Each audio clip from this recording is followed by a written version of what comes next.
ప్రభువైన యేసుక్రీస్తు నామమున మీ అందరికీ శుభములు. మన యొక్క దిన భాగంలో నుండి హెబ్రీయులకు రాసిన పత్రిక 6వ అధ్యాయము 14వ వచనం. నిశ్చయంగా నేను నిన్ను ఆశీర్వదింతును, నిశ్చయంగా నిన్ను విస్తరింపజేసేదను.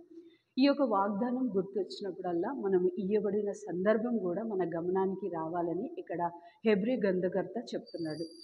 అయితే ఈ యొక్క ఆశీర్వాదం కేవలం అబ్రహాం వరకే పరిమితం కాకుండా మన వంటి అన్యులు కొన్ని సంవత్సరాల తర్వాత మనం క్రీస్తులో మన జీవితంలో ఈ వాగ్దానం నెరవేర్చబడుతుంది. దేవుని యొక్క వాక్యము ఈ విధంగా మన ముందుకు తీసుకురాబడుతుంది. దేవుడు అబ్రహాంని ఆశీర్వదించేటప్పుడు ఇసుక రేణువుల వలె, ఆకాశపు నక్షత్రముల వలె చేస్తా అన్నాడు. దేవుని యొక్క ఆశీర్వాదం పరిమితమైంది, లేకపోతే కంట్రోల్డ్గా వచ్చేవి కావు. ఆయన అపరిమితమైన ప్రేమ ఆయన రానున్న తరం పైన ఏ విధంగా అయితే చూపబడుతుందో అది చెప్పబడుతుంది. ఈ యొక్క సందర్భాన్ని బట్టి ఆయన ఎంత కృపగలిగిన వాడు, తన ప్రజల పట్ల ఆయనకున్న నిబద్ధత, తన ద్వారా వారందరూ ఆశీర్వదించబడాలని ఒక మంచి గుణలక్షణం మనం చూడవచ్చు.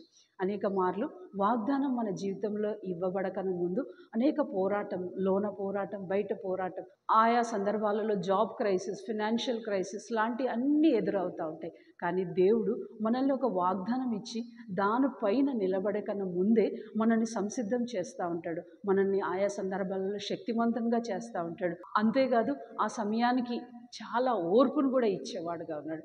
ప్రభు యొక్క ఆశ ఏంటంటే కేవలము తను ఇచ్చు ఆశీర్వాదం చేత మనమే ఆశీర్వదించబడాలని కాదు, మన ద్వారా అనేకులు ఈ ఆశీర్వాదం లోనికి రావాలని ఆయన కోరిక. రండి అట్టి దేవుని దగ్గరికి వద్దాం. ఎంత ప్రేమ కలిగిన దేవుడు మనకు ఉన్నారు కదా.